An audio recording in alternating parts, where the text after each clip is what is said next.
Welcome to the Architect My Life podcast. I'm Maya Schlachter, serial entrepreneur and CEO of the MGS Global Group, where we serve architecture and design firms with project delivery, such as drafting, 3D visualization, and graphics production support. I am also the founder of Architect My Life.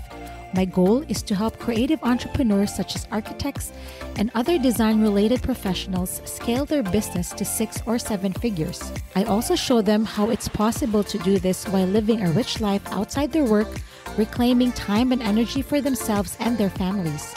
Creatives were taught how to master their craft, but not taught how to run and grow a business. Each podcast episode features a different entrepreneur from the creative industry who shares their journey towards success.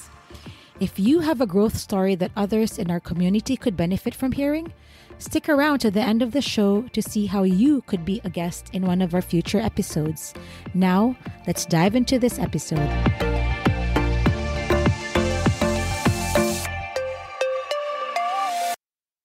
Welcome to the Architect My Life podcast, where we interview creative entrepreneurs on their journey. I am your host, Betty Quimby, and today we have Suzy Annetta. She is the founding editor of Design Anthology. And Suzy, Aya has told me so much about you, and actually, Aya's joining us today. Aya is the founder of Architect My Life. So, hi, Aya, welcome.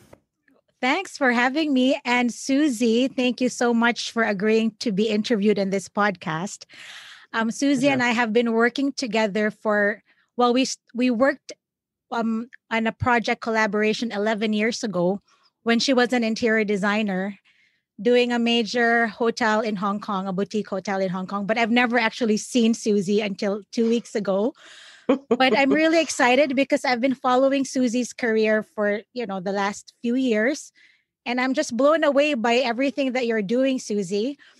And it's really sweet. Thank you. Yes, because the thing is, you've created this platform and you highlight all these amazing architects and designers. And it's good to hear their stories. But I want Architect My Life to highlight your story so we can share your story to our audience and to yours as well. So, Betty Jean, take it away. I'll be around. Okay. Thank you, Aya. Thank you. So, Suzy, I researched a little bit about you online and see that you're the founding editor of Design Anthology. Can you tell us a little bit more about that? Sure.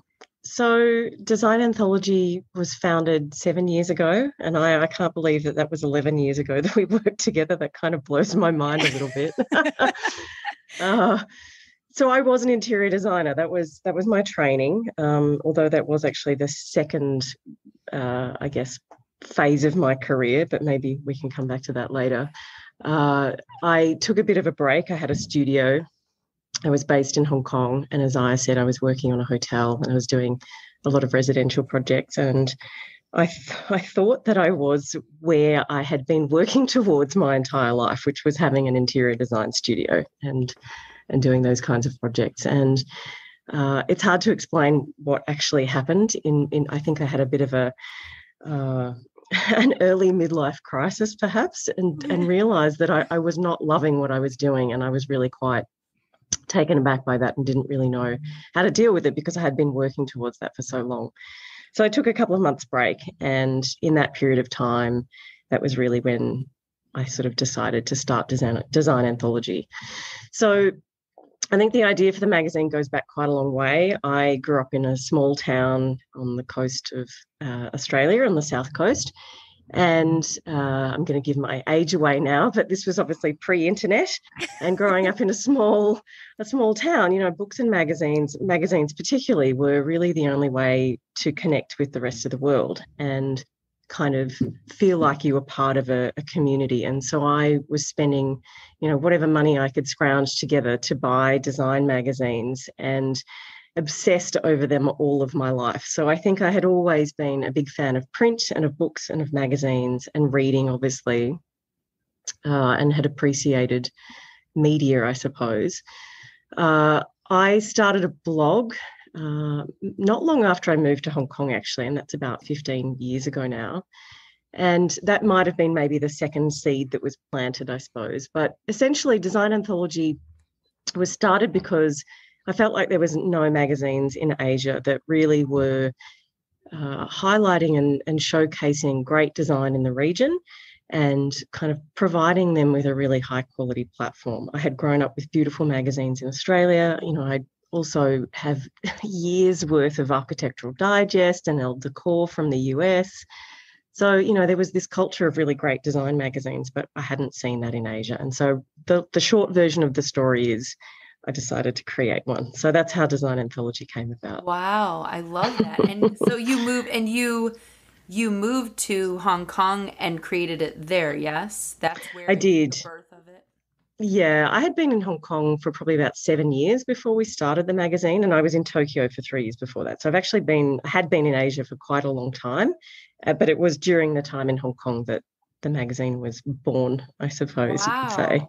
And so my question with that is like that to me, and I grew up here in the States, that seems like a huge leap to move to Japan. Like how did you what led you down that path, and how did you have the courage to actually just move to Japan from Australia? Yes. It was a boy. It's not as courageous as it sounds. I followed a boy. That's important though. Okay. Yeah. Well, that boy is now my business partner. We ended up getting married. We're not a couple anymore, sadly, but we've sort of found a place where I think, we have a very good friendship and a very strong partnership, and we're able to run the business together. So Phil is our managing editor. We started the magazine together, essentially. I'm the visual person. He's the wordsmith. But yeah, that was how I ended up in Japan. I followed him. We went back to Australia. We got married. We bought a house. And I'm sure that our families were hoping or expecting that the next natural step would be that there would be children. And when I said that we had great news, they were all, oh, no. And I was like, no, I'm sorry, but we're leaving Australia again. And I moved to Hong Kong because I had a job offer with the same company that I was working for in Japan.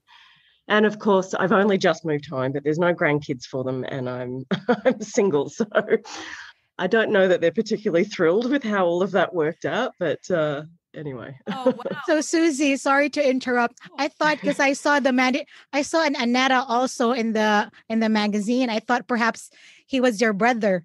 That's what a lot of people think. Yeah, I feel the need to explain. We were married, we're not now, but it's all good. We work together really well. Okay. All right, now it explains it. Yeah. Wow. Yeah. Well, speaking of the magazine, I'm very curious about what it means to have a licensed edition of the magazine. What does that even mean? Right. So Design Anthology was maybe only about 3 or 4 years old when we were contacted by a publisher in London and said, we really like what you're doing. We feel like there is a gap in the market, in the media landscape in the UK. We'd really like to start a new edition of Design Anthology for the UK or the European market. And that conversation went over a couple of years. I think it was launched in 2018. So essentially it's like a franchise, I suppose. They pay to license the use of the Design Anthology brand. Wow. And our edition in Asia very much focuses on the Asian design scene. Their publication focuses on the UK and Europe. We can't say Europe anymore because of Brexit. So it's both markets. And in late 2019, we launched a third edition that we also publish out of Hong Kong, which focuses on Australia and New Zealand. Wow. So there's now 3 separate titles. That is really impressive. That's so cool. Wow. So I have a question. So if I go to DA online, is that for all of them or is there different editions? There's 2 separate websites. So we have one consolidated website that is content from Asia and Australia. So we've got a bit of an APAC happening online. And then the UK edition has its own separate website. Oh, okay. Wow. Yeah. Impressive. That's so cool. Thank you. So with all of this in mind, you were talking about how your career path, you said, we'll get back to that. Well, now's the time to talk about how you've pivoted your career and so many times in the creative industry. And what were the turning points for you that you decided to switch? Because I understand you were a textile designer. Or you went from one to the other, interior design to textile. It was textiles first. Textile, yeah. Interior design to then the editor. And then media, yeah. Okay, so what pivoted? What It's a bit of a long, winding story. I had a very unconventional career and education path, I think. But when I was growing up in Australia at that age and that time, I thought I wanted to be an architect, actually. So that was my first sort of exposure to the design world. I was quite obsessed with space and floor plans, and was a bit of a nerd with all of that stuff. I would come home from somewhere and try and recreate floor plans. And I think it might have been a careers day at school that I was talking to an architect about, it was at that stage where you start to choose subjects before you go to university. Right. And, I was super creative. I was doing art, which was based on history. We had a studio art class where we would stretch our own canvases and paint. I had a graphic design class. I was doing textiles. Wow. So it was about all creative as you could. I think maybe there was one subject of math that was compulsory and maybe a couple of other subjects. But this architect said to me, yeah, well, you're going to have to drop all of that and you're going to have to do science and maths. And I kind of had this moment where I was like, what do I do now? Because I'm not going to do that. I'm really not great with numbers and science is not my jam at all. So I had a bit of a moment of trying to figure out what to do. And at that stage, interior design wasn't a very well-established career path. It was interior decorating where, I guess much like it is now, you're choosing pillows and fabrics and paint colours, and it's not particularly well respected. Or the other extreme was architecture. And there wasn't really that middle ground, which I guess we think of as interior design, where it's still very technical and skill-based, but a bit of aesthetic flair involved as well. So that was when I decided to study textiles. So I wasn't actually a textile designer. The course that I did was partly creative, partly technical. I think what I've learnt over the years, it's taken me a while, is that I'm not 100% creative and I'm not 100% a business mind. I think that I'm happiest when I really get to use, it's a bit of a cliche, but both sides of my brain.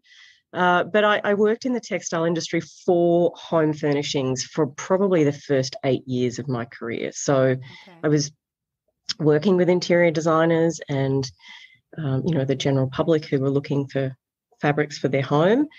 And I loved that, but I think I was kind of getting this inkling of wanting to go back to what I had originally wanted to do. And so I studied interior design online and finished some of that in person at school. And I didn't have my first interior design job until I got to Hong Kong. So I was actually in my early 30s when I made that first kind of big pivot, and it was terrifying. I had done a course on Photoshop and Illustrator, but I hadn't finished the Photoshop component. And all of a sudden I was in this job. We were working on a hotel, custom designing carpets. And I had no idea what I was doing. I was really thrown in the deep end, but I guess I managed to swim instead of sink, so to speak, and really enjoyed it. But yeah, so I did that for a couple of years. I worked with that firm and then moved somewhere else and then started my studio. And that was obviously when I met Aya, and then had, that other moment of what am I doing? I'm not sure that this is all that I had hoped that it would be. And took maybe about a 6-month break before realising that I guess media or starting a magazine might be a really great way to combine all of the things that I love, but also fulfill who comes from an editing and a writing and publishing background, for us to kind of bring our passions and skills together. So yeah, that's how Design awesome. Anthology came about. Wow, that is so cool. And, speaking of like how you had that moment where you had a break and then you said all these things came to you, like now more than ever, a lot of people are wanting to change jobs and pivot their careers much like you have. So specifically speaking of architects and interior designers who may want to find other job opportunities or a side hustle or something, alternative sources. In your experience, what are some unique jobs that these people may not be aware of or thought of? Like, are there other things? I mean, we're just talking about this market. What are some? Absolutely. Yeah, look, I think there's a number of things. The two that sort of spring to my mind immediately, because I'm in media, are writing and photography.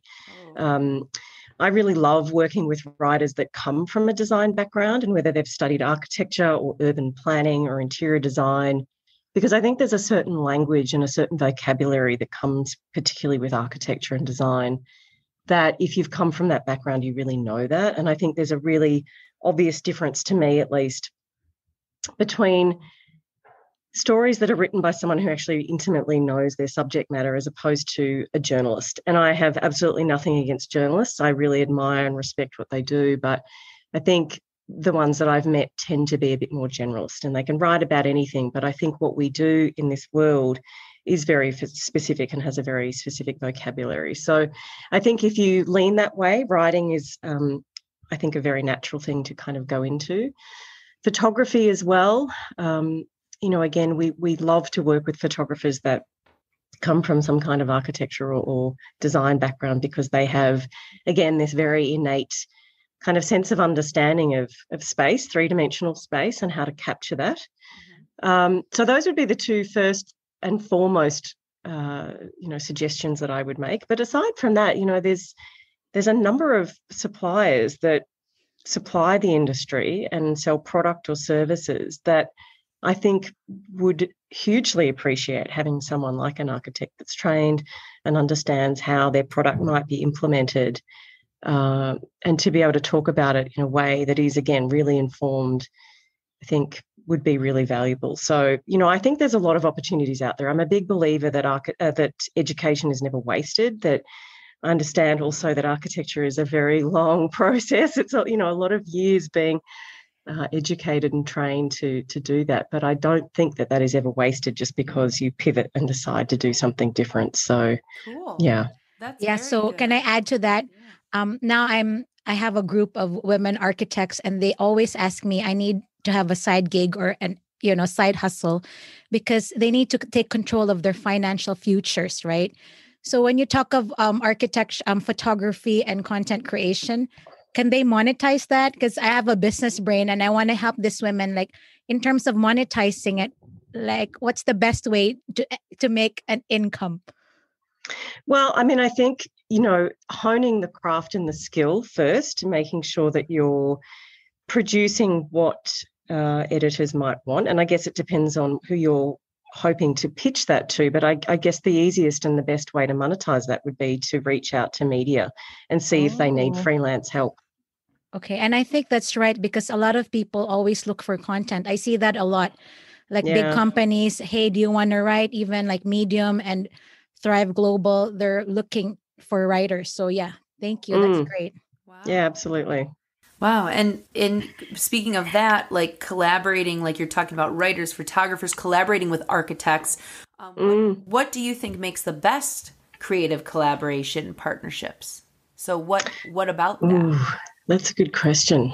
I think it starts from a very shared philosophy or approach. I think if you have that foundation there, and there is a sense of perhaps wanting the same outcome from a situation, then I think that collaborating with people creatively is easier, obviously, but I think then the whole process just becomes incredibly enjoyable. And I think, my feeling is, I also host a podcast series, and I've spoken to a lot of designers in the last year, and I think one of the things that has been, across everyone that I've spoken to, regardless of where they are and whether they're architects or interior designers, the thing that stands out to me is that creative people thrive in a collaborative environment. I think that there is this image, and maybe with artists that's happening, that they're sitting in a studio on their own and throwing paint on a canvas. But I think what architects and designers do, you can't do that on your own. It just physically doesn't happen. You can't be an architect and an engineer and interior designer and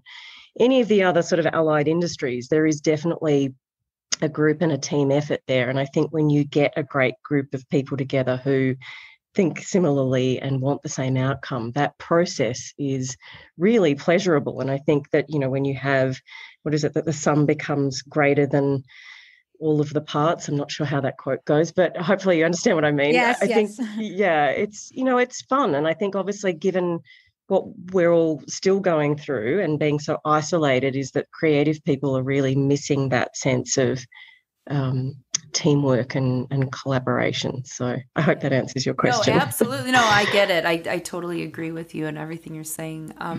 And yeah, I guess the next thing that I'm thinking of within these collaborations is what kind of advice would you give someone who's still thinking, like, maybe they're like wanting the side hustle like I was talking about, or maybe they are thinking about pivoting much like you have? What advice? Or moving to another country. Or moving to another country for the man of their dreams. Yes. What advice would you give that person who's still thinking, but they're hesitant about, taking the first leap? Well, I don't know if I'm the best person to ask advice because honestly, I have always just, dived into the deep end, and that doesn't work for everybody. But my motto in life is I'd rather regret something that I did than something that I didn't do. And I think that we spend a lot of time in our lives thinking about things that we would like to do and not necessarily acting on them. I think, we look at things that we would like in our lives perhaps further down the track, and they seem like they're impossible to attain, or that, the barriers or the hurdles might be insurmountable. And so we sort of sit around pondering how we get there without actually taking any action. And sometimes it really is, sometimes it's diving in the deep end and just doing it and figuring out how to make it work, which I've done a number of times in my life. I don't always recommend that, but it's, sometimes it works. But other times it's just a matter of taking one step every day, and not feeling like you have to complete the whole journey in one go, that it's day by day, it's step by step. And I think if you're enjoying that process, then it's about the journey and not just about the destination as well. Awesome. Thank you. That was great. Yeah, I'm like excited now. I mean, excited for the next 3 years. Yes. That's good to hear. Yeah. So we're going to wrap up soon. I have a couple more questions left. One would be, you said you had a podcast. On your podcast, who would be your dream podcast guest? Anyone, but anyone. Like, I'm talking dead, alive, you know them, you don't know them, anyone. Who would be your dream podcast host? Or guest, sorry. It's a great question. Wow. I don't know where to start. I have to say that one of the best parts about my job at the moment is, and it's something that I really hadn't anticipated, because I was an interior designer before, is actually meeting so many of my idols and people who I have worshipped and whose careers that I've followed for perhaps decades. Actually getting the chance to meet them and talk to them is, an absolute dream and a bit of a kind of a pinch me moment. So, I've already had a number of people as guests that I've really loved. But if I have to pick one name, and it's hard because there'd be so many, but I recently interviewed Simon Rawlings from David Collins' studio, who's based in London, who's, that studio I've followed for decades. But David Collins himself sadly passed away. I don't know if it's a decade now, actually. And I had been in touch with him by email. I was writing my blog at that stage. It was before I'd launched the magazine. And his studio has always been incredibly kind and just really supportive. They're great people and I still love what they do. But I think maybe one of my biggest regrets is that I never got a chance to meet him, and I would have loved to have had him as a guest. I heard that he was, very charming and very entertaining. So David Collins, you said? Yeah. Oh, yeah. That's sweet. Well, I'm sorry that he passed, but it's great to know that, to make you think about that, maybe that you hadn't thought about him in a while. So yeah, he left behind an incredible legacy, so he's not forgotten. Oh, good. Oh, well, that's awesome. Well, thank you for that. So as we're getting towards the end, I want to know what you're up to next. So yeah, what's next? Yeah, like you've already been to Hong Kong, you're back to Australia, you already did the publication, it's in the UK, it's in Australia, it's everywhere, it's in Asia. Like, now what? Yeah, that's a great question. I had so many things on my to-do list at the start of last year, and then obviously, well, for obvious reasons, I think for the first time maybe ever in my life, I've been kind to myself and thought, I am not going to push myself to do this. It's not fair. So there's a few things still, on that list that I would like to try and do. We published our first book last year, and I think that that's something that we would all like to do more of, myself and my team. What's the book called? Sorry. The book is called Design in Asia, The New Wave, and it was published as a collaboration between Design Anthology and Thames and Hudson. Okay. And it's it focuses on 100 or approximately 100 young product designers from across Asia. So from Japan all the way down to the Philippines. Yay, I need to get a copy. Yeah. Because we really, I guess much like the magazine, wanted to highlight just how much wonderful work is coming out of the region. And I think to kind of maybe also bust a few stereotypes that because it's Asia, particularly China, that it's maybe of lesser quality or that, work is being copied. There's a lot of really great creative, ingenuity that's coming out from across the region. And it's very different because it's a huge part of the world with, the biggest population of any region. And I think that was perhaps another thing that we wanted to highlight is the diversity within the region.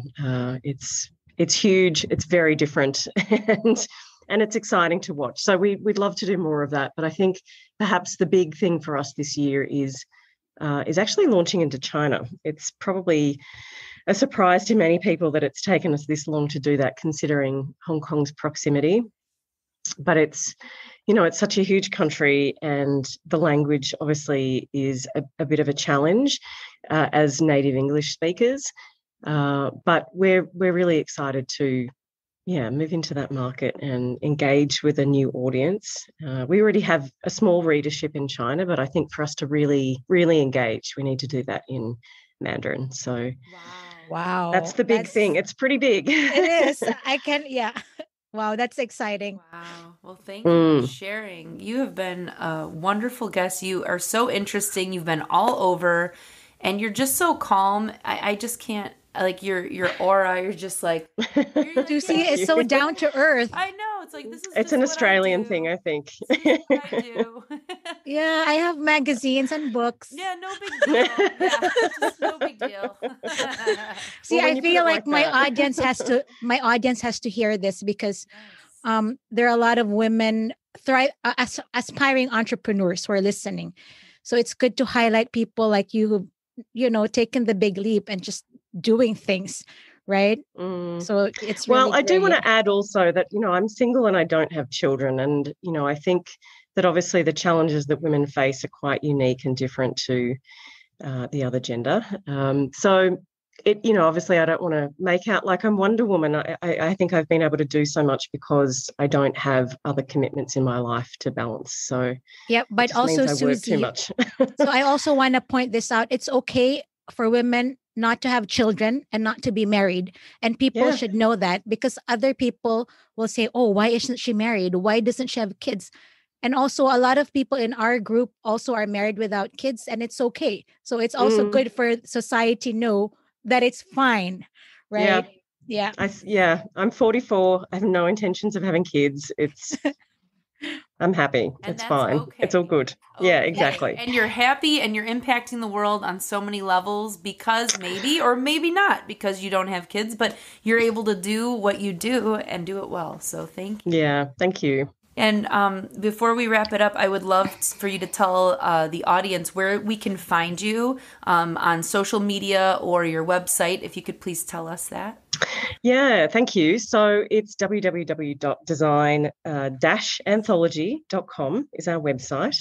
We have 2 or 3 Instagram accounts, actually. So each edition of the magazine has its own Instagram account, but ours in Asia is designanthology.asia, I think, and designanthology.au, the Australia. I have to check what the UK one is. Sorry, I don't manage that account, so it's not at the front of my mind. I'm sure it'll be easy to find.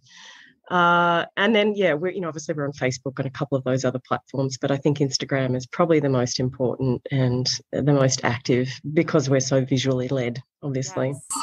Yes, awesome. Well, thank you. Again, that's Design-Anthology is your website, yes? It is, yeah. Okay. Thank you. Thank you so much, Suzy. You've been wonderful. And Aya, thank you for joining us. It's been a pleasure. Thanks for having me. Absolutely. And once again, this is Betty Quimby with Architect My Life podcast. Thank you, Suzy.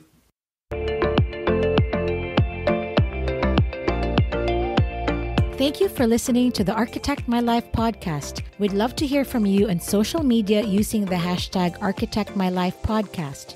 Be sure to follow us on Instagram at Aya @Aya_Architect My Life. That's Aya, AYA_Architect My Life. And for women firm owners, I invite you to join the Architect My Life private Facebook group. If you haven't already, we'd appreciate it if you'd subscribe to the show, as well as rate or review us wherever you access podcasts. And if you think you have something to add to the conversation through your success running a business, we invite you to apply to be a guest in one of our upcoming episodes. Visit architectmylife.com/podcast to learn more. Maybe you're not in a position to share your success story yet. That's okay. Take your business to the next level with our coaching and online courses. Get everything you need at architectmylife.com. Remember, there is a way to manage it all so you can achieve more. I'm Maya Schlachter. Thanks again for listening.